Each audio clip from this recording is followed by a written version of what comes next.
טוב, אז יש לנו פה דוגמה מאוד יפה, אולי גם עצובה, לאיך עשו בימי הביניים, סוף ימי הביניים, שימוש בכתבי יד עבריים לכריכות. עשו את זה בדרך כלל נוצרים.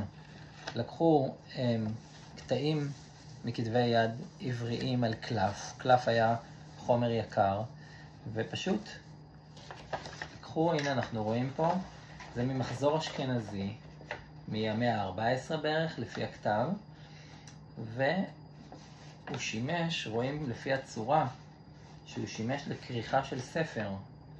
עשו בו שימוש משני לכריכה של ספר. איך אפשר לראות פה את הקיפולים, שבעצם ככה זה ישב על הכריכת עץ נגיד, על הלוח עץ של הכריכה, וזה היה הצד החיצוני של הספר.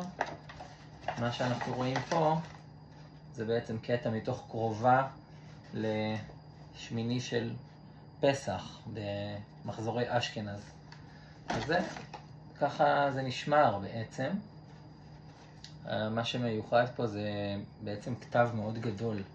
הפורמט של המחזור גדול, וגם הטקסט עצמו כתוב בצורה מאוד גדולה, מאוד מוגדלת, שזה דבר שאני לא מכיר כל כך. וזהו, זו דוגמה יפה לגניזת כריכות, מה שנקרא.